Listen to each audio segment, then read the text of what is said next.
So it's as part of the meeting, chairman's responsibility is to find an appropriate keynote speaker, and very fortunate to have Vic Strecker here today. And I'm just going to give a very short bio on Dr. Strecker, just because I want him to spend as much time as he can with us.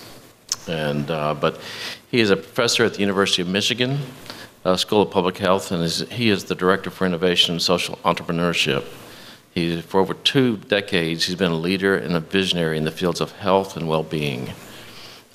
He has created new solutions that operate at the intersection of science, of behavioral change, and advanced technology.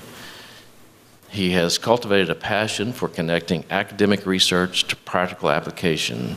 He lives in Ann Arbor with his wife, Jerry, and he's going to give our honorary keynote presentation, Life on Purpose, How Living for What Matters Most Changes Everything. And let me remind you also, he's going to come back on Wednesday on a panel with Neil Reisman for physician burnout and wellness, which shouldn't be missed also. Vic. Thank you very much. David, it is such an honor to be speaking to your group right now. I also have to say, I give a fair number of talks every year, and the only group who stays on time are surgeons. Well done. In fact, I think you're slightly ahead of time, so well done. I'll be talking about this very esoteric concept called purpose in life, and you might be going, isn't that philosophy? How can that be science? So I hope we can talk just a bit about both the philosophy and the science of purpose. I'd like to start, though, by just disclosing my conflicts of interest. I have a company called Kumanu. Kumanu is Maori for nourish and cherish, and Kumu is actually Hawaiian for purpose. And this is a company that helps organizations create purpose in life. I won't be talking about that today, but I just thought you might want to know unless somebody does ask. I'm also a shareholder in the private company 23andMe.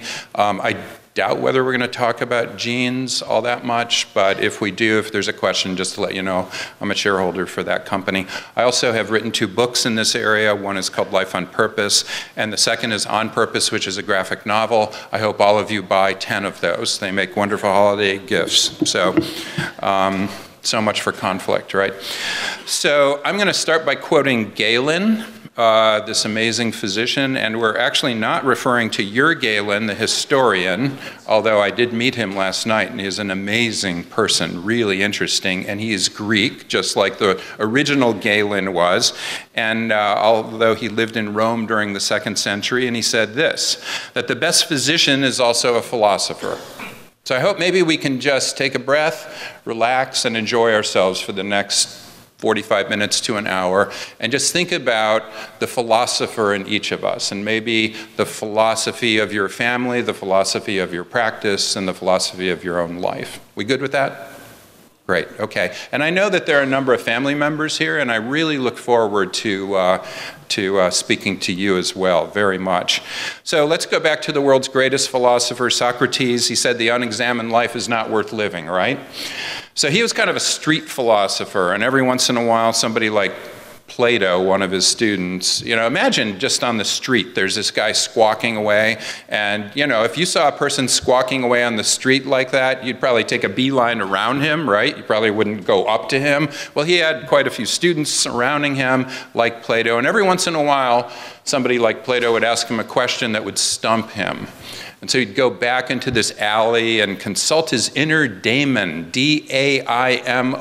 It's Greek for best self, or true self, or godlike self, depending on the translation. But he'd go back and consult his best self and come back with an answer. And that's pretty amazing. Now, Plato was Socrates' student. Anyone know who Socrates' most famous student was? Shout it out. You had too much medical school training, didn't you? Okay. Well, the best student was Aristotle, actually. So, and Aristotle was the opposite of a street philosopher. He was the court philosopher. And he basically said, well, yeah, it's fine, Socrates, that the unexamined life is not worth living. But essentially, and I'm paraphrasing him, he said, yeah, but the purposeless life isn't worth examining in the first place. So think about that lovely two-sided coin. Let's examine our lives a little bit more. And maybe in the next hour, we can actually actually examine our own lives, examine our own families, examine our own work. And then the other side, though, is in addition to examining it, let's think about what kind of purpose or direction we have in our lives. Well, you might be asking already, Vic, what do you mean by purpose in life? What are you talking about? I'm just going to define it right now and very easily. It's a goal or set of goals around the things that matter most in our lives. Okay? So just think about goals. We know that if we set goals, we do better than if we say, I'm going to do my best. There are literally over 1,700 randomized trials where they've randomized people into saying, okay, you do your best at this, and the other group, you're going to set a goal, whether it's holding your breath as long as you can, whether it's cutting down trees in a forest, whatever it is. And by the way, the smallest goal is probably a checklist. Every Saturday morning you might wake up and have a checklist. I have things that I need to do, right? Atul Gawande wrote a wonderful book that probably has influenced many of you called The Checklist Manifesto. With that, we reduced the number of deaths in surgery as a result of those checklists that we're talking about. Every check on that is a goal that you're setting, right? It's just a mini goal. And you know that rather than getting into surgery and saying, I'm going to do my best, having a checklist is really organizing. It's a self-organizing framework for you. That's exactly what a purpose in life is. It's a self-organizing framework, but you are setting a big goal, not a tiny checklist goal, but a very big goal around the things that matter most in your life. Two big parts of that, right?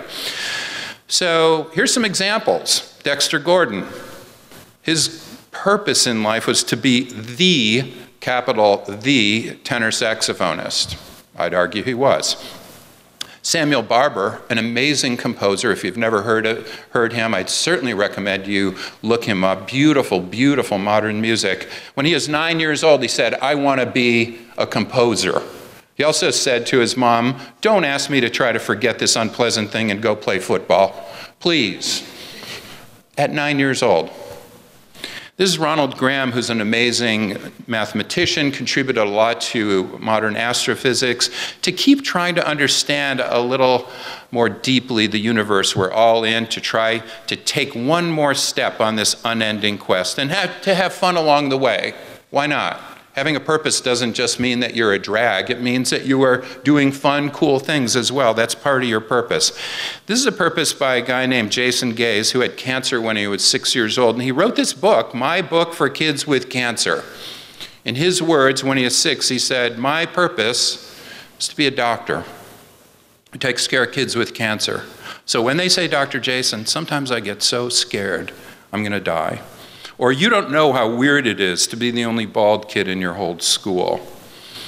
I can say, oh yes, I do. When I was a little boy, I had cancer too, and look at all my hair now. Someday your hair will grow back too. Jason Gaze grew up to be a golf professional. He did. Amazing. So let's start with this little experiment that was done. And by the way, this has been replicated 2 other times. Let's take a group of people, and they're the control condition. Second group, we're going to put a 20-pound backpack on them. The 20 pounds of backpack, you missed my little plug for you, Galen. Oh well, that's all right. It's all right, later on. I know you guys start early. I've never been in a conference that does that. So the second backpack has 25 pounds of dead weight, literally dumbbells in the backpack. And the third group, the same dumbbells, the same heavy, dumb weight backpack, only this time they put this electric motor inside just to make it hum and sound like there's some kind of equipment in it. And here's what they told that group. They said, you are carrying incredibly important scientific equipment. This is important scientific equipment to not only this study, but also to science right now. This is an incredibly important backpack. So this is a backpack of purpose, they're thinking, right? Even though it was a backpack of dumb weights with an electric motor whirring around in it. Second group said, yeah, I have no purpose in my backpack. And the third group said, I guess I must be in the control group, right? So then what they did, this is really nice of them, they blindfolded them. This is done often in psychology, and put them on a slope of 14.5 degrees. Now what happens typically in a control condition in this psychological experiment is that people tend to overestimate the slope they're on. Remember, they're blindfolded, and they're even trained. How steep is this slope? And this group doubled the estimate of the slope, 31 degrees, okay? That makes sense. It's been replicated many times. And by the way, think about how metaphorical that is. We often overestimate the slope that we're on, the challenges that we have, right? Oh, this is so hard, what I'm doing, right? But maybe it's not quite so hard, but that's a control condition. And then we have the 25-pound backpack with no purpose. You're carrying this backpack, 25 pounds of dumb weights. Okay, they estimated the slope. Guess what? A little higher? Yep, 42 degrees. Much, much higher. This slope is really steep. Yeah. Okay, now let's look at the purpose backpack. Carrying the same amount of weight, but they think that this is purposeful. Right back down to the control condition, 31 degrees. Isn't that amazing? It's amazing to me anyway. This is like once you start thinking you have a purpose, then suddenly you level mountains, as the title of this article found. And this has been replicated many times before, so this is kind of a known thing. Now, by the way, I'm just going to turn to all of you and say, how about your own slope? How about your own challenges that you have faced in your life? You have all faced challenges in your life, very difficult challenges, I'm guessing. If it's okay, I'd like to read a challenge that I faced, and it starts out in Lake Michigan, and I'm going to read just the first page and a quarter of my book called Life on Purpose, if that's all right. Whether it's okay or not, I'm going to read it anyway. June 20th, 2010, 5:15 a.m., in my kayak a few miles from shore, paddling hard. Lake Michigan, smooth and ice cold, my kayak cutting through a thick, silky curtain of water off the bow. Still in boxers and t-shirt, hadn't thought about dressing for the chilly morning air. Wasn't really thinking. I'd been woken by a dream, climbed out of bed, and a minute later pushed out onto the lake. Not very smart, Lake Michigan owns hundreds of ships and certainly its share of puny kayaks. I didn't really care. Maybe I'll paddle to Wisconsin, I thought. But the sun stopped my paddling as it broke over the horizon. I turned toward the east and sat still, perfectly quiet. Suddenly, a billion gold flecks of light surrounded me as the sun rose. In that moment, I felt the warmth and love of my daughter, Julia. "Get over it, Dad," she was telling me. I almost tipped over. It was startling to hear her voice. She had died just a few months before. The crossroad of my life was right there, 2 miles off the shore of Lake Michigan. The signs were clear. One arrow said, "Change everything," and the other said, "Death." And Julia wasn't derisively telling me to get over it. She was telling me that if I was to survive, I'd need to get over myself and live for what matters most. When I came back to shore, I realized it was Father's Day. This is her gift to me, the gift that would save my life. So my daughter was born healthy. She used to like to say I was a 10 out of 10. You know how that is, when you're born. And she caught, when she was 6 months old, we were on sabbatical in the Netherlands, she caught a chickenpox virus of all things. And this chickenpox virus, typically causes a rash and a fever for a few days. But this attacked her heart, and it completely destroyed her heart.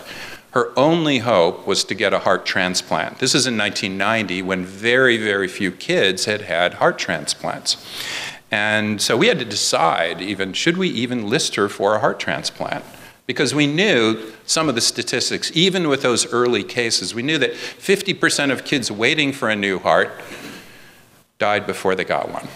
We also knew that within 5 years of getting a new heart, if you were lucky enough to get one, you died.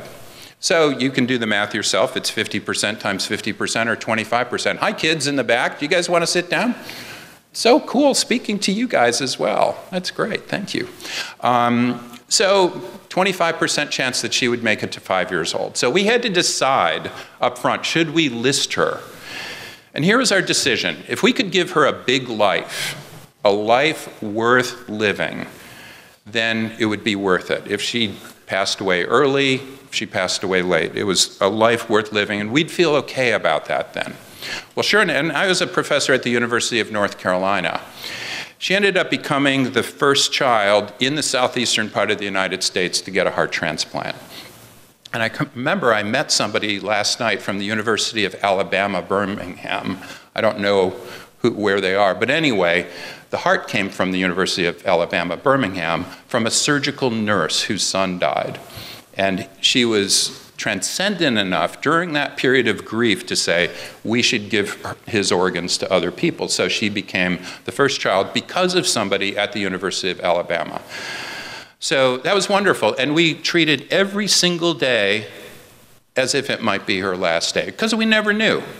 And by the way, that's nothing new. That's not very modern either. In fact, the Stoics, the ancient Roman Stoics, used to live every day as if it might be their last. And not necessarily, we're going to take Julia to Disney World and ever meet Cameron Diaz and, whatever every single day. It's not about partying every day. It's just living a life of meaning as much as you can every single day. The Roman Stoics used to wake up in the morning and say, I'm going to die today. Now, we would never think about doing that, right? We would really annoy our partner. If I woke up, imagine Marcus Aurelius is one of the most famous Roman Stoic philosophers. He is also one of the best Roman emperors. Imagine him in the morning. He's waking up, he's eating his granola with his wife, and he goes, you know what? I'm going to die today. And Mrs. Aurelius goes, are you joking? You say that every morning. Would you stop it? No, I'm going to die today. No, you always come home at the end of the day, unfortunately. But, why do you keep saying this? Well, because I want to live a big life. In thinking that I might die, I am going to live the biggest life possible. It's interesting, Buddhist monks actually often meditate in the morning for a couple of hours about their own death. So people literally are thinking about that in order to give them more life. We don't do that. We don't watch movies where the good guy dies, right? We avoid those movies. They don't do well in the box office. We want everybody to somehow come back magically. But this doesn't happen everywhere. And while we can give a big life, suddenly bad things happen. Julia passed away when she was 19 years old. So she wanted to give back. She went into nursing school at the University of Michigan, and in her freshman year, she just grew tired. She was more and more tired, and so we took her and her older sister to the Caribbean just to warm up. We're in Michigan, it's early spring. Spring break, she needed to get warm, took her down, and the third night in, we were all walking on the beach, and she turned to us and she said, I'm so happy now that I could die. And those are the last words that she ever spoke. So we feel good about that in a way. She is so happy that she could die. But when that happened, we turned to a grief counselor. And I remember we went into a grief counselor, my wife Jerry and I, and I remember talking to the grief counselor. I said, I'm really nervous that we're going to get a divorce. And I said, why? Well, because 80% of people, couples who lose a child, I read this statistic, I'm a professor, get a divorce. And she kind of laughed and said, 50% of couples get a divorce anyway. Hadn't really thought about that. But she said, but there is one thing that will really predict this, and that's if you judge how the other person grieves. So you go through this many times with your patients in the past, with difficult times, and it was the best advice that we had ever received. So my wife, who's an artist and a gardener and a sculptor, stayed in Ann Arbor and did those things. I went to northern Michigan and started eating and drinking myself to death. I just thought, I have nothing. I don't care, really. I don't care about living, really. So I'm just going to eat. Oh, and I started watching Kim Kardashian, what she was doing. I watch the Kardashian sisters every night. This is a sure sign that you are heading to death. Just hanging around doing absolutely nothing. And then, I started thinking about myself, realizing, wait, you're a behavioral scientist. You should be able to fix yourself. So kind of looking down on myself, I started realizing, wow, I'm like a boiling frog. You know that metaphor of the boiling frog? I love this metaphor of a boiling frog. You drop a frog into boiling water, of course, it's just going to hop out right away. But if you drop a frog in cool water and you ever so gradually increase the heat, the frog gets kind of sleepy, rolls over, and croaks, right?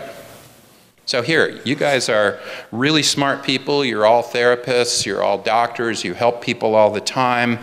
I want you to help this frog jump out of the boiling water. Because this is such a great metaphor for so many things we have, from depression, oh, I'm not that depressed, or alcohol problems, or opioid addictions or all sorts of things, right? Smoking, obesity, you name it. I'm in public health. Almost all of our problems are boiling frog problems. They just happen ever so gradually. Climate change, now it's not so gradual, right? So let's help this frog jump. What would we do? If we're trying to help a frog or your patient or your son or your daughter or your mom or your sister or whoever, your best friend or whoever they are, and they're a boiling frog, and by the way, I'm sure we all know boiling frogs in our lives, right? So, as long as we know them, what would we do with them? It makes so much sense to say, you need to jump out of this boiling water, right? What would they do? They might go, what do you know? Are you an expert on boiling water? What do you know? Have you been an alcoholic before? Have you gone through what I have before? Have you lost a child before? Have you done this before? Have you done that before, right? It's so standard to get that feedback from whoever it is you're trying to change, whether it's your son or daughter or friend or spouse or partner or mom or dad or any of those people. They might say, are you an expert on climate change? Are you an expert? Have you done this? Have you been depressed before? You don't really know. And then you might go, really? No, you're going to die. So you up the ante, right? You say, okay, I didn't get the response I wanted, so now I'm going to scare the crap out of them, right? If you don't get the response, let's go ahead and up the fear arousing part. That makes perfect sense. And then they go, oh, well, this water isn't so hot. They'll start denying, right? That happens all the time. Oh, we're not in that bad a problem. I'm not that depressed. I'm not an alcoholic. Yeah, whatever. So go away, I'm getting kind of sleepy, the frog says. So that's the dilemma I faced out on Lake Michigan, 2 miles out, trying to figure out, should I go to Wisconsin, which is 88 more miles? That probably wouldn't work very well, because I was already kind of tired at 2 miles. Or should I go back? And I decided, if I do go back, I'm really going to have to change my life. And I also want to tell you that I made these images of me look thinner and more handsome than I really am. You know, I had this DC Dark Horse comic book illustrator I was working with, and I said, make me look great. And he said, it's your book, dude, whatever you want. So, but I do want to tell you that my daughter, I told him, I want you to make my daughter look exactly the way she did. And that's my daughter, Julia. So when that happened, I decided to go back to shore. And when I was at shore, I didn't really have much in my head, but I thought, okay, I have nothing in my head. It's like a little firecracker exploded in my skull. So what am I going to do now? It's 2 months after she died, and I have to figure out whether I'm going to live or die. But I'm now resolved to change myself, and I'm a behavioral scientist, and my job in public health is to change people, help people become better people. So I thought, if I can't do this myself, what good am I? So I pulled out a piece of paper and I started writing down what mattered most in my life. It was just like this first baby step. What matters most in my life? And I said, love. Love matters most. I don't quite understand it, but love is really important in my life. Beauty. Beauty is super important. My daughter, Rachel, our older daughter, she's incredible. My wife, Jerry, who's here, right back there. My world, the whole world I'm really interested in. My parents and my students. I love my students. So with that, I started thinking more about what my purpose might be. And it turns out that people with a strong purpose, in other words, the things that matter most you've applied a goal to, those people who have a strong purpose and direction, they're actually more likely, Aristotle didn't know this, Socrates couldn't do the studies of this. But now we know that people with a strong purpose are far more resilient. People who have gone through earthquakes, tsunamis, loss of a loved one, cancer, I could go on and on and on, returned from the Gulf War as a soldier. Those people who can repurpose their life are more likely to develop post-traumatic growth than post-traumatic stress. They literally grow from these opportunities. The Buddha, over 2,000 years ago, said we grow through suffering. Now, we don't want to suffer, right? But we all end up going through difficult times. I'm sure there's nobody immune to that in this room. But people who can repurpose their lives they grow, they become more resilient. Not everybody does, though. And that's the big question. I'll get to DNA repair in just a bit. People who have a strong transcending purpose, meaning I'm thinking about things bigger than myself, as opposed to self-enhancing purposes. We all like self-enhancing purposes. We all love good food and good wine or many, many other things, right? We want to be attractive. All those things are really good. And in fact, Aristotle said it's perfectly fine to want those things. But if that's all we are, quote, his quotes, grazing animals. We all like to graze, but we want to be a little bit more than that. And it turns out that people who are transcending, have a transcending purpose, thinking about other people more than themselves, do better themselves. This is kind of weird, but there is a great study looking at gene expression among self-transcending people and found that they're more likely to develop antibody production. People live longer. There are now 5 studies of this. I'll go through one in just a bit. I'm not going through all these in detail. You can read, so you can read them yourself. But people with a strong purpose are also less likely to develop cognitive conflict. We just published a study where we put people in the MRI, we induce conflict. Imagine you get home, you are exhausted, you still have 45 more emails from people that you need to answer, and then you have the kids over here, right? And then you have your partner over here going, hey, pay attention to me, right? And then you have that old-fashioned over there begging you to drink it. And you're going, wow, what do? I'm conflicted. But if you have a purpose, you're less conflicted. And sure enough, we would induce conflict in people while in MRI. We found a part of the brain called the dorsal anterior cingulate cortex, which is responsible for and is activated during conflict, was less conflicted if you have a strong purpose. I know what I need to do. By the way, more religious people also have less conflict in that part of the brain. Purpose and religion go hand in hand, certainly, but I'm also interested in purpose among not religious people. I think everybody can have a purpose. So I'm not going to get into any more detail about all these things, other than to say that if we had a pill that helped fix this, it'd be $1 billion drug company, wouldn't it? I mean, everybody would be taking this pill every single day, given all of the unbelievable, and these are really amazing effects. We know from college students, I work with college students all the time now, and we know that 10 years ago, major depression among college students, this is 180 different colleges and universities, and over 200,000 college students that have been surveyed over the last 10 years. 10 years ago, 8% had major depression. Now it's 18%. I've had 2 students commit suicide in the last year. Never had that before. We didn't see that before.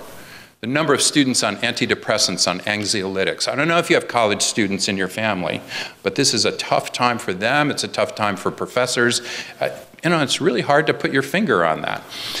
Suicidal ideation. Have you thought about killing yourself in the last 12 months? 7% in 2009.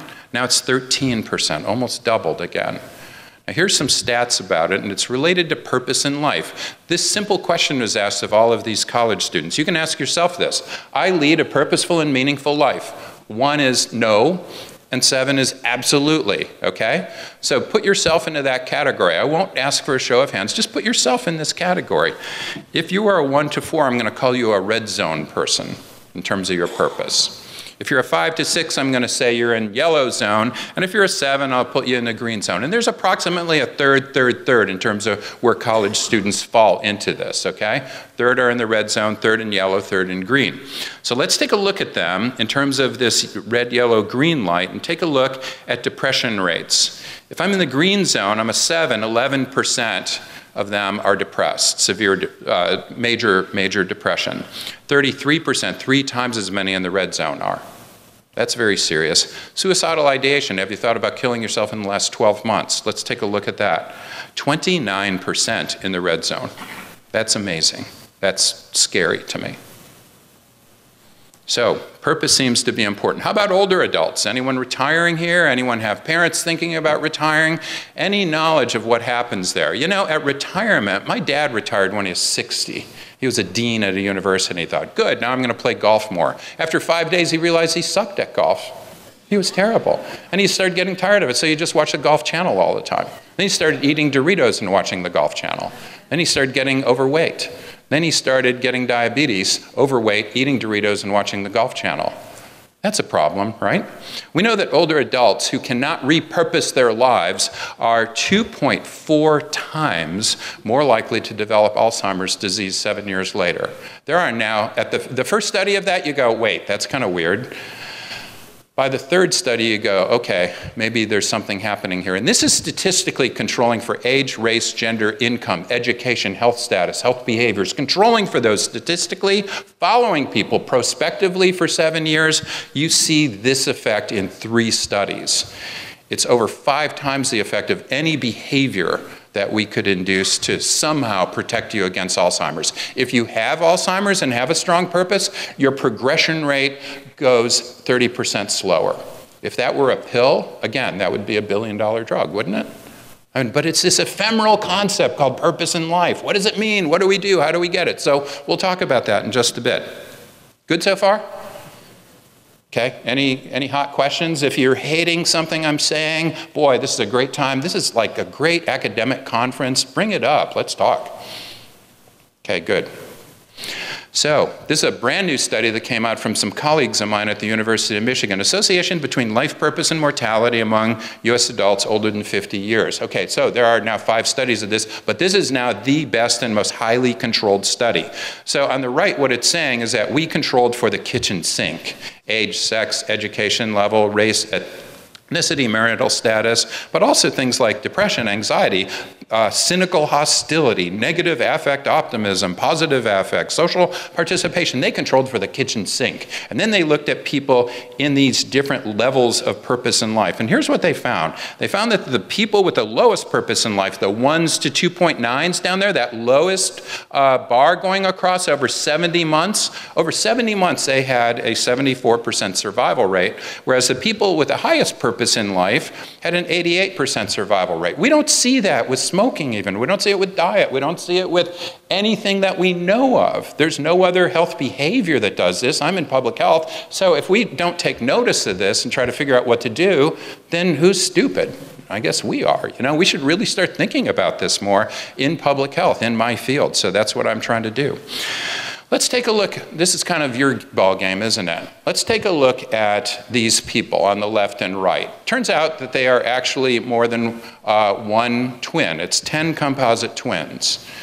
And they are organized around twins who looked older versus looked younger. These are all identical twins, same DNA at birth, and then suddenly life happens, right? Any identical twins in this room? No? Okay. So typically, though, when somebody becomes in their 60s, they start looking different than their identical twin because life happens, right? And so here's the deal. This group on the left, you think they look younger? Probably. They were perceived to be 64 years old on average. This composite set of twins was perceived to be 74. What's the difference between the two twins? Many things. But one thing that was really important was right down at the DNA level. Their telomeres were shorter if you were looking older. The older group had much shorter telomeres. Y'all explain telomeres. So telomeres are like the ends of our chromosomes. Think about a shoelace. A shoelace has these plastic caps called aglets at the ends of our shoelaces. We know when those shoelaces break, crack, gets shorter, we know we need to go to the store and buy some new shoelaces, right? When our telomeres get shorter, we know we need new lives. It's a wonderful biomarker of morbidity and mortality, disease and death. So as these ends of our chromosomes start getting shorter, we know we need that. So the people who discovered this, especially the woman who won the 2009 Nobel Prize for discovering this, is Elizabeth Blackburn. She's at the University of California, San Francisco. And she also found that she found, for example, women who had kids who were chronically ill had shorter telomeres than women who had kids who were not chronically ill. She found, in fact, she estimated the difference was about 7 years in life expectancy based on the telomere length. So that's a big deal, and she was concerned about that. And she found prospectively that people who underwent more stressful life events had shorter telomeres over time. So then she started saying, wow, I wonder if we could control stress. Well, it turns out her good colleague right there in her backyard at UC San Francisco, Alyssa Epel, is one of the world's experts on stress and how to manage stress. So this is, they wrote this book. They became pretty well known around this. And Alyssa Epel, the psychologist, is on the right. Elizabeth Blackburn, the Australian researcher who won the Nobel Prize for medicine for discovering the role of telomeres, is on the left. So here's what they did. They took their whole lab at UC San Francisco and they moved it to a mountainside in Aspen, Colorado. Nice. And on that mountainside was a meditation center that practiced loving kindness meditation.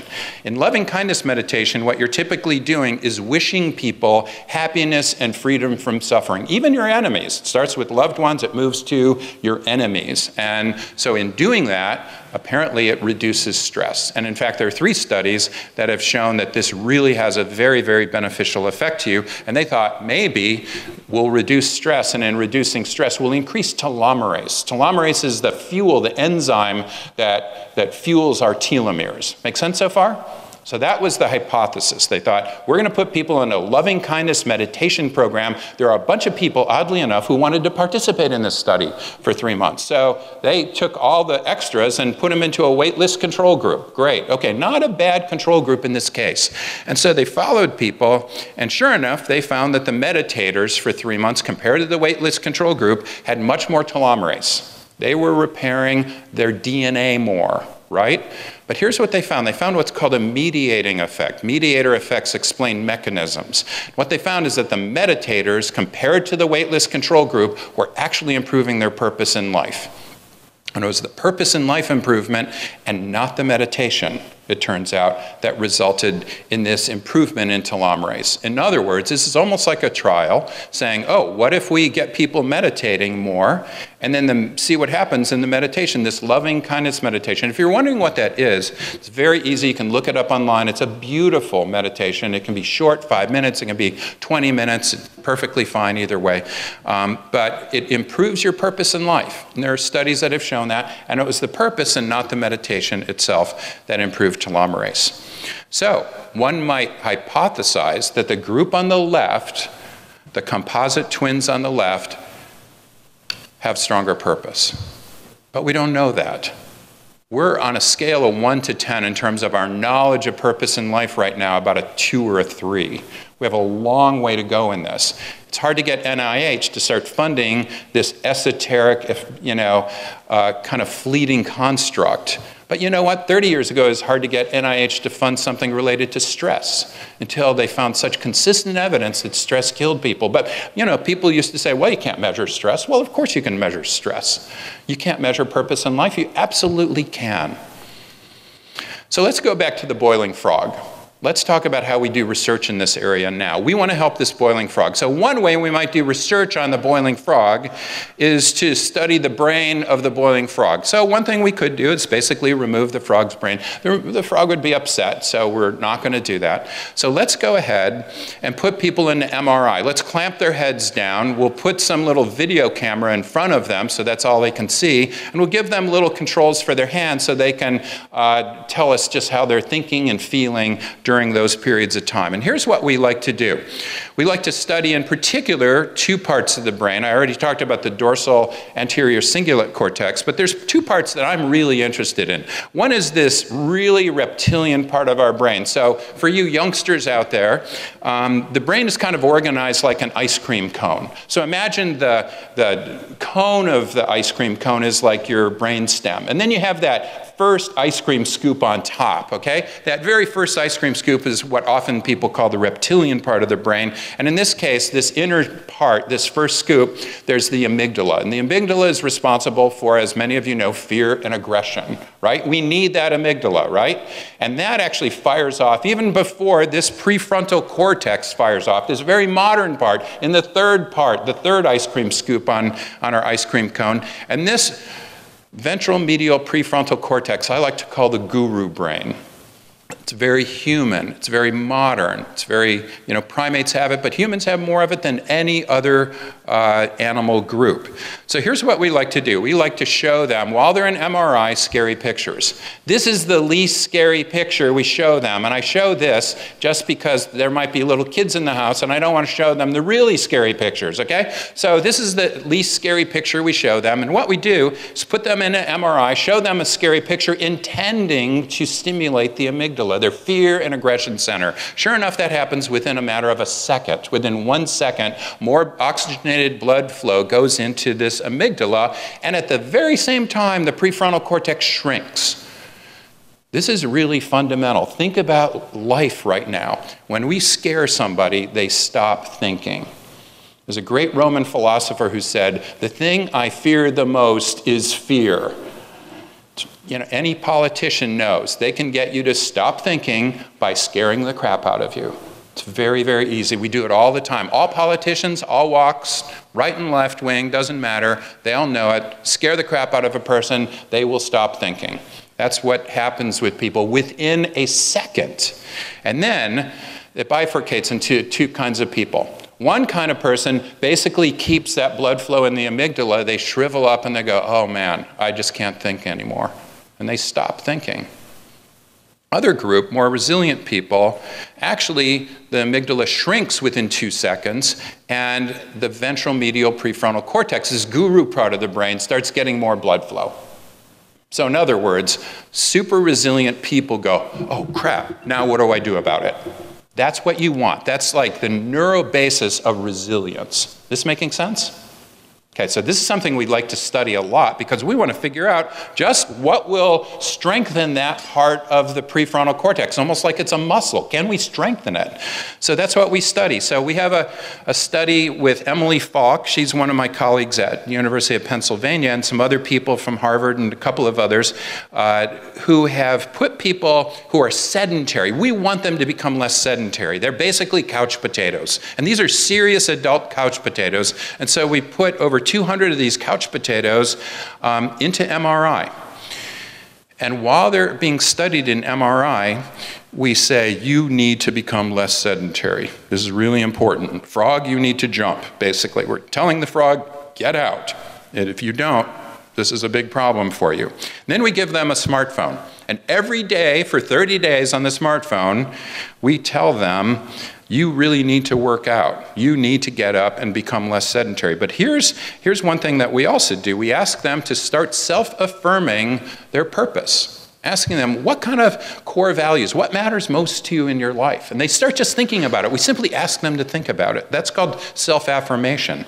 So they're doing that on the smartphone. We ask them to think about this, and we also do it while in MRI. Then we follow them with an accelerometer, a Fitbit basically. We follow them for 30 days.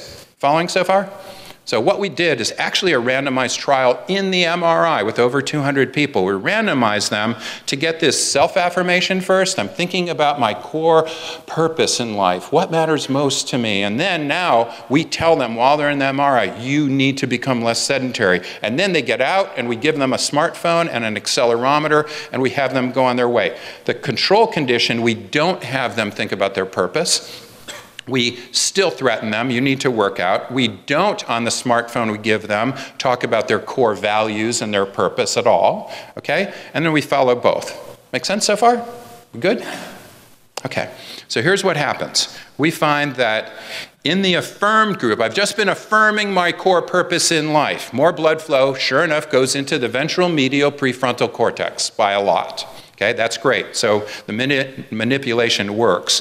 We also find that the affirmed group, the people in the MRI who are thinking more about their purpose, over 30 days, monitored by this step counter, by this accelerometer, reduce their sedentary behavior very significantly.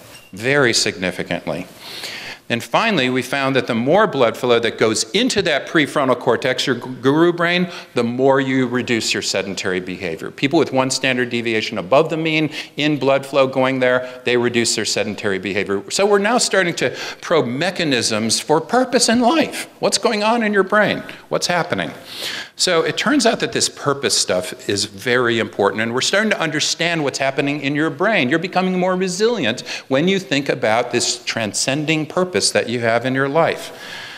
So we've talked a little bit about purpose as goals around the things that matter most in your life. So I want to ask you guys, what matters most in your life?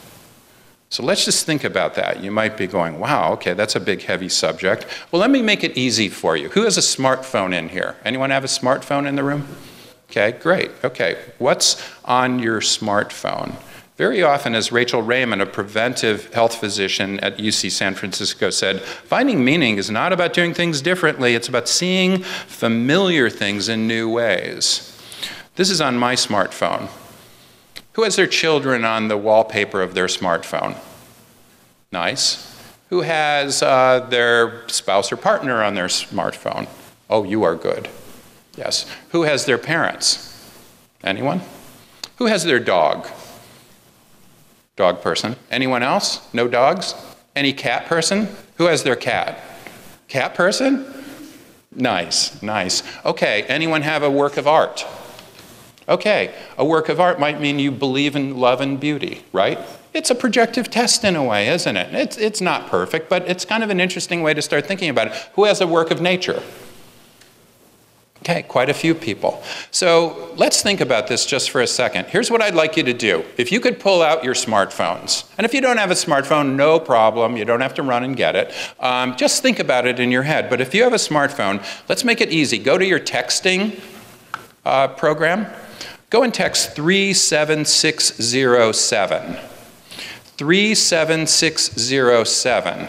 This is not going to be, there's no connection with who you are, your ID. This is really anonymous. Doesn't matter who you are, just put in whatever you want. But once you're in 37607, is everybody there? Put in Strecker. That's my last name. And it looks like stretcher. It's S-T-R-E-C-H-E-R. It'll only work if you put in Strecker.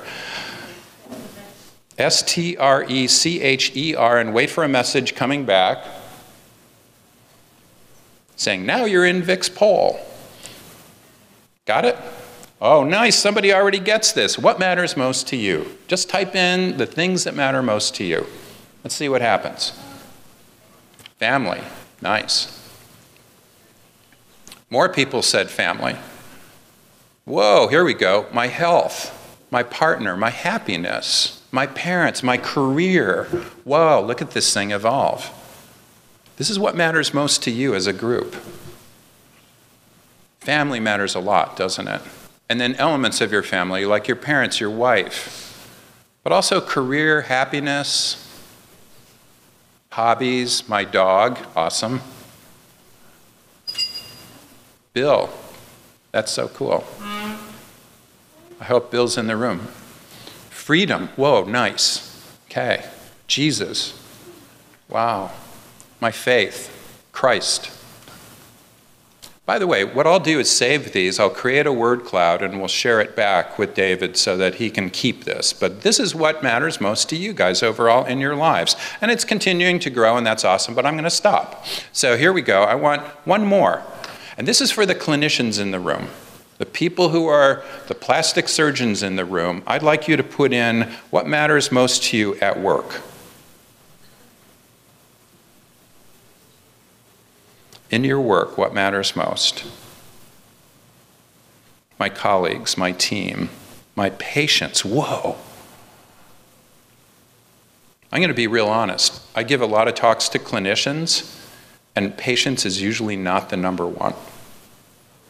That's really interesting. Patients is huge here. My staff, awesome. Collegiality. This is what matters most to you at work. This is your identity. If you took this whole organization, this is your identity. Wow, this is really growing. Outcomes, wow, nice. I was watching some of the outcomes you guys were producing in the last set of talks. I was in tears. It was amazing what you guys do. Very transcending. I'll let it go another 30 seconds because this is really interesting, to me anyway. Compassion, inspiring, maybe there are leaders in here. Excellence, training, Accomplishment. Okay, a lot of people will say accomplishment because they're young and they have a lot to do in this world and they want to accomplish. That's so cool. Okay, so you can have a purpose in organizations as well. This is, if you've ever, who's been to Ann Arbor before? Ann Arbor, Michigan, where I live. Okay, anyone been to Zingerman's? Zingerman's, a world-class, tiny, tiny hole-in-the-wall deli in 1980. Now it is a $55 million business that still resides in Ann Arbor. They've refused to go outside of Ann Arbor, but they are an enormous business. Here is their purpose. We share the Zingerman's experience, selling food that makes you happy, giving service that makes you smile, in passionate pursuit of our mission, showing love and care in all of our actions to enrich as many lives as we possibly can. That's the Zingerman's mission, a $55 million company right now, founded by this guy, Ari Weinzweig. And Ari has written one of the best bacon books you will ever find, okay? I'm just going to recommend this. If you're into bacon, this guy knows his bacon. Unbelievable. Goes down to the South a lot. He also, though, by the way, wrote a whole set of books around building a positive business, including the power of beliefs in business. And that's what he's talking about here, the purpose in a business. Here's his partner and co-founder.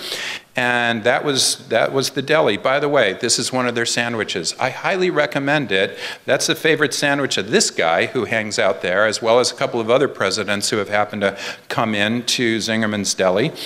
And by the way, if you go to Zingerman's Deli, plan on waiting in line, because it is a long line that you'll typically wait. And Ari says this: our mission statement, or purpose, is the foundation of our business. No matter how lost or frustrated we may feel, our mission is always there, much like the North Star, to help guide us.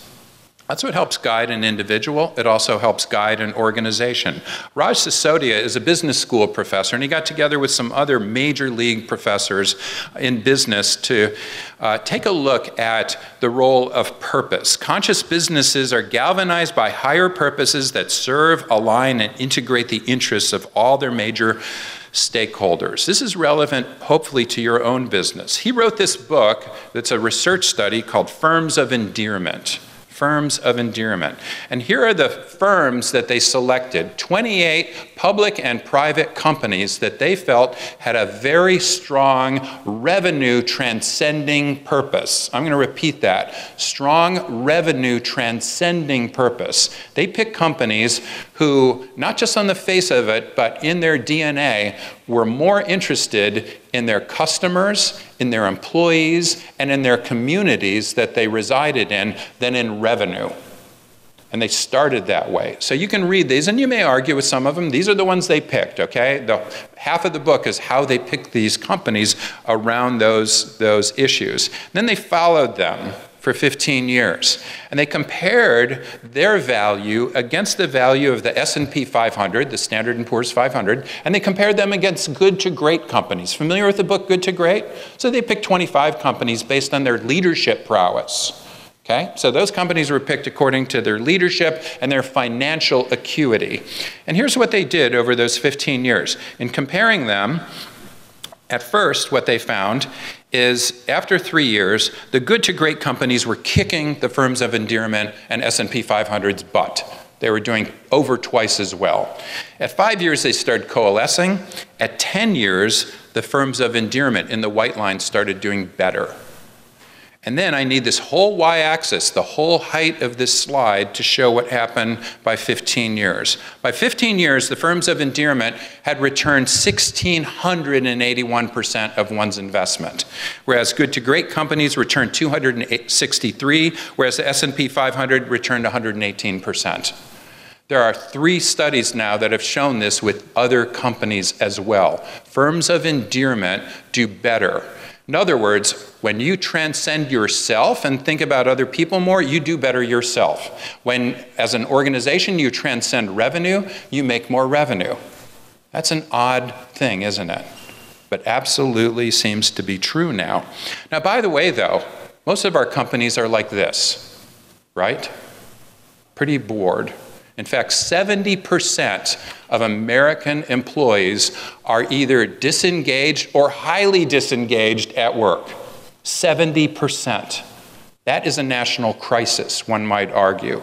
Here is a recent Harris poll. 37% of employees clearly know the company's purpose. 37%. 20% are enthusiastic about the purpose. 20%, 1 in 5. 20% see how they could support the purpose. 15% feel enabled to work toward the purpose. 20% fully trust the company that employs them. Now, what if that were a football team? Let's take my friend Tom Brady here. Oh, University of Michigan graduate. I just wanted to point it out. Yes, that's Tom Brady. What if Tom Brady were running a football team of 11 players, and 4 of them know which goal they were heading to? 4 of them knew. 2 of them cared. 2 of them knew which position they're supposed to be playing. 2 of them believed that their efforts could make a difference. And 8 of them would just as soon be rooting for the other team. That's the situation the American workforce is in. I don't know if that's a situation of your own practice, but after talking to David over dinner, there's a lot of stress out there in practices. There's a lot of competition in practices. And one way that you might try to develop greater acuity and greater performance among your players is to turn them into a team that has a purpose, that they know what goal they're heading toward. You also might find that every one of them plays different positions really well, right? So one person might be a perfect linebacker, and another person may be a great wide receiver, and another person a great quarterback. In other words, there may be achievers, there may be people who are transcenders, there may be team players, there may be company people, whoever. Pick those people out and nurture them and make them better at what they're doing. There's an old adage that when John F. Kennedy was touring NASA in the early 1960s, he encountered a custodian. And he said, "Hey, I'm Jack Kennedy, what do you do?" The custodian said, "Well, Mr. President, I'm helping put a man on the moon." So we have a professor at our business school, Jane Dutton, who surveyed a whole group, over a dozen custodians at our university hospital, and asked, "What's your purpose?" Pretty simple question, because we may say, oh, purpose is just for people at the highest part of Maslow's hierarchy. Not true, she thought. Let's ask everybody, what's your purpose? And about half of these custodians said, I'm here for the money. I don't make a lot. Those people, by the way, took off as much as possible. They took as much PTO as they possibly could. They just, everything they could do to get rid of work, they did. The other half said the equivalent of, I'm part of the medical team. She said, tell me more. One person said, I'm a custodian on a ward that has a number of people who are in comas for a long time. There's a woman who's been in a coma for 3 months, and I put a fresh flower in front of her, at her desk, in front of her face every morning, so just in case she wakes up, the first thing she'll see is something beautiful. I'm part of the medical team. We saw in our experience at Mott Children's Hospital custodians reading books to kids who were dying, whose parents never showed up. And I think about this, and it's very moving to me, because that custodian is part of the medical team. So one thing that we might suggest is that you as clinicians start thinking about your entire team. Who's on the entire team? Make them part of that overall program, that overall team. You will perform better as a result. So to close up, this is my purpose. I have a number of purposes: to be an engaged son, husband, and father. I'm not always perfect at this, but I do the best that I can. To teach every student as if they're my own daughter. So I have a lot of students. I have 200 students this coming semester, over 200 students.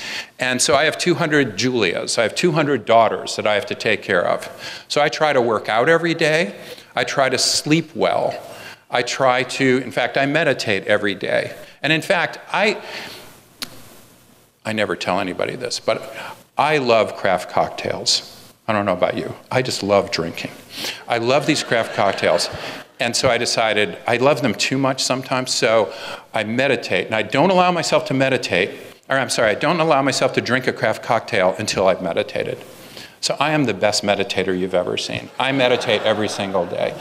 And so I just work out little games like that with myself. I try to sleep well, I try to be creative, I try to eat well. I do all those things, not for me, but I do them because I have a purpose. Because I have 200 students who are like my daughter, and I want to see them and work with them all the time. And then finally, I want to help over 1 billion people become more purposeful. Now that's a pretty big goal. I would say, who cares? I might die before that. That's all right. I will do as much as I can to reach as many people as I can to help them become more purposeful. But when you set any goal, you want to make a goal specific, right? So when thinking about your own purpose in your life, think about making it just a bit more specific if possible, so that you can become purposeful. That's different than purpose. We might all have a purpose, but then we want to think about how to be more purposeful, which is more the action term of having a purpose. Having a purpose is fine, but Aristotle said, one swallow does not a spring make. In other words, it's not just I have a purpose, now I can go to Disney World. It's more, I have to be purposeful now on a regular basis. And to do that, I need to take care of myself. So being purposeful, I would say, is applying your best self, what we've just been talking about, just the things you put into your smartphone, and apply that to your purpose, the things that matter most in your life. So I'm going to show 2 more quick polls here. If you don't mind, what 3 words, you can have 2 words, you can have 5 words if you want, it's fine. Describe yourself when you're at your best at home, okay? We talked before about what matters most in your life. Now let's talk about what you're like when you're at your best. And this could be home, it could be your community, could be work, it's your life, basically. What words describe you when you're at your best? I'm engaged, somebody said. I'm relaxed. Wow, how cool. I'm patient. This is so neat. If this were the Kentucky Derby, oh, that's a bad example now, right? But you see that, loving just suddenly took the lead. Relaxed, calm, funny. I love funny. Passionate, spontaneous. Oh my gosh, this is what you're like when you're at your best as a whole group. Isn't this cool? I just love looking out at all of you and seeing that this is your identity as a group. You're rested when you're at your best. You're cooking when you're at your best. Dig it. Okay, this is wonderful. All right, I'm going to ask you one more question. And this is, once again, for the clinicians in the room. Just making sure that the clinicians are focused on this. This is, what 3 to 5 words describe yourself when you're at your best at work? I want to see what plastic surgeons think when they are at their best at work. And we'll share this with David. You're focused. You're patient. You're happy. Focused is a big one. I'm creative. I'm kind, joyful, caring. I'm efficient. I'm a leader. Nice. I'm slick. Slick. Nice. I don't know who's slick, but that's so awesome. I'm slick. I'm alert. Focused is really, that's doing very well.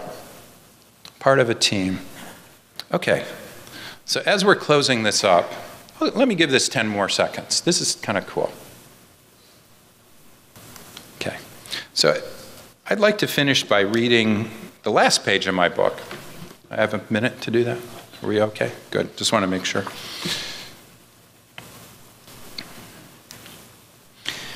In the summer evening, I settle into my kayak. This is called the lake. And I paddle out onto Lake Michigan. Watching the sun melt into the calm water, I still feel Julia in me. She's in my loving kindness meditation. We look at the sunset together and smile, and I wish her peace and happiness. Lately, the family portion of my purpose, to be an engaged husband and father, has required an important revision. I've added "and grandfather" with the birth of Madeline Julia, my daughter Rachel's new baby. That's one of the nice things about life. Like family, like compassion, like understanding, like a rubber band, it can be wonderfully elastic. The line in Lucretius's poem on the nature of things is as relevant now as it was over 2,000 years ago. While some are ascendant, some recede, and generations are renewed again in a brief space, passing life's torch like relay runners in a race. Thanks to a numerical coincidence, my teaching career blesses me with a poignant gift. Every year I'm blessed with a new crop of students who are just the age that Julia reached at the end of her brief, big life. I enjoy watching each succeeding generation ascend with a commitment to finding purpose in their lives. 5 years before, at this very place on Lake Michigan, I wasn't thinking and wasn't caring about myself or anyone else. Then I felt Julia telling me that if I was to survive, I'd need to get over myself and live for what matters most. I found a breeze at my back and a gentle current, and I know what harbor to make for. I have a lot to do before I die. And so do all of you. Thank you very much.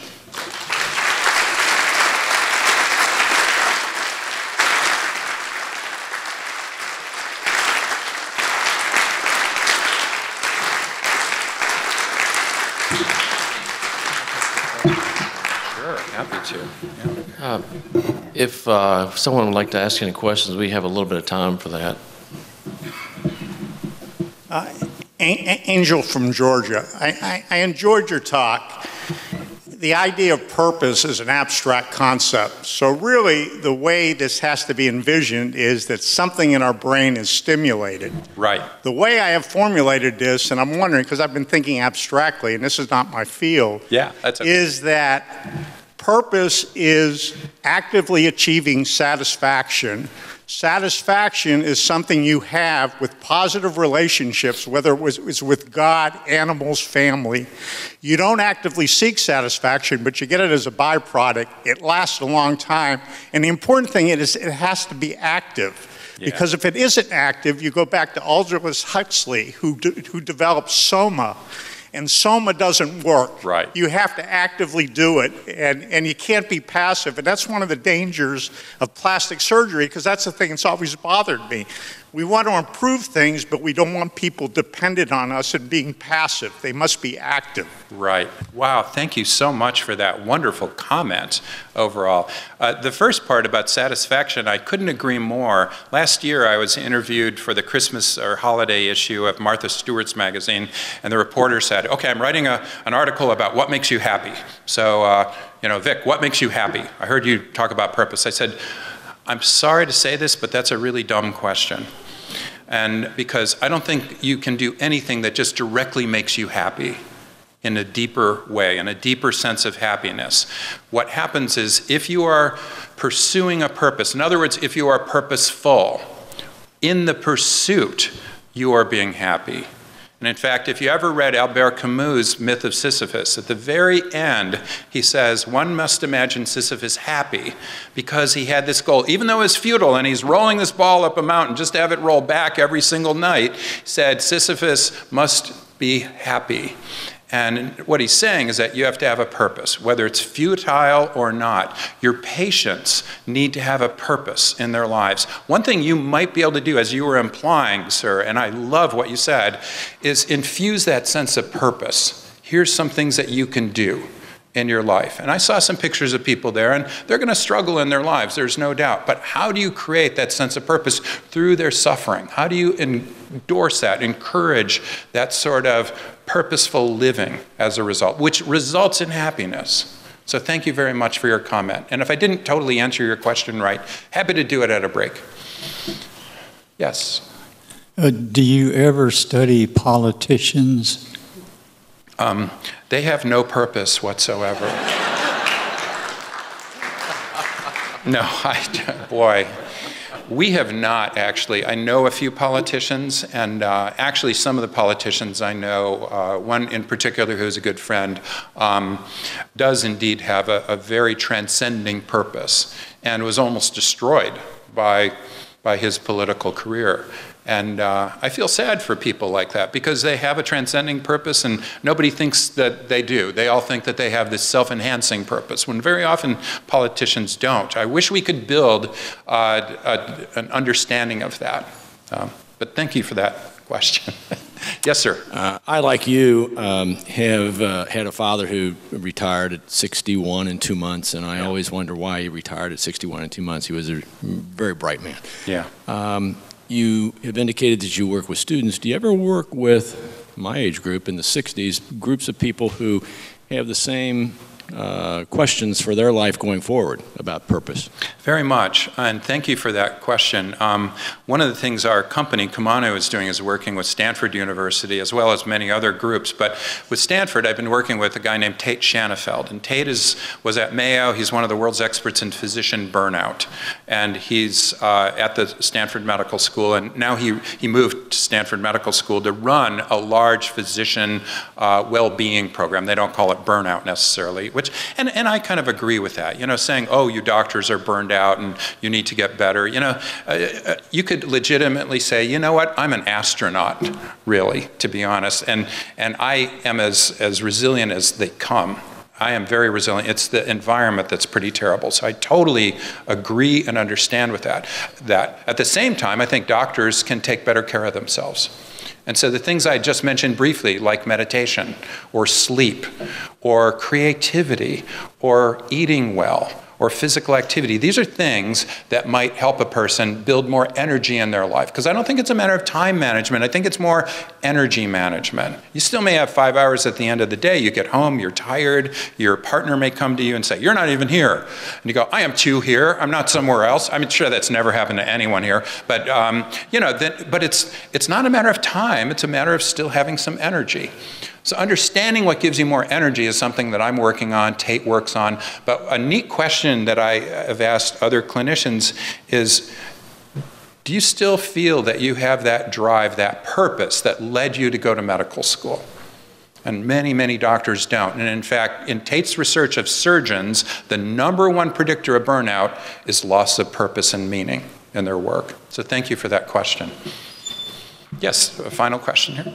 Hi. First of all, I just wanted to thank you for the talk. I really liked it. Thank you. And my question to you was, how do you redesign your purpose? For example, a lot of times things happen in life, and maybe the purpose that we once formed is no longer attainable. And if you are so, I mean, just imagine some people are very into that purpose, and now somehow they're no longer to achieve it, and that can be very distressful. So how do you redesign or modify your purpose, and how do you go by that? I just wanted your opinion on it, and also if you ever have done any talks on that instead, in addition to all this, because I think I would have loved to know more on that as well. Thank you. Your talk was wonderful. So. Well, thank you very much. And yeah, I have done many workshops about purpose. And one thing that I realize is anytime you need a Hallmark card, you probably need a new purpose. You know, purposes don't stay for your whole life. When you graduate from high school, that's a good time to maybe start thinking about designing your life. I like to tell college freshmen, take the resume that your parents wrote for you, tear it up, because it's your life now. And so I'm going to teach you how to design your life.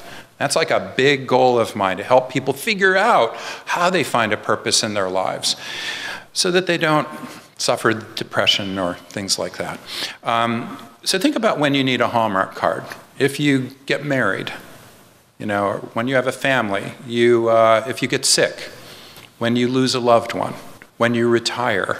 All of those periods of time, those transitions in your life are the times when you may want to stop, take a breath, and say, this is a new chapter of my life. Think about your life as a series of book chapters. What am I going to do in this chapter of my life? What kind of purpose or purposes will I have? How might they conflict? Like my home purpose and my work purpose, do they conflict? They conflict a lot more on average in doctors who are younger, like in their 30s, because they have kids very often, and that creates tremendous stress. So what are you going to do to manage that?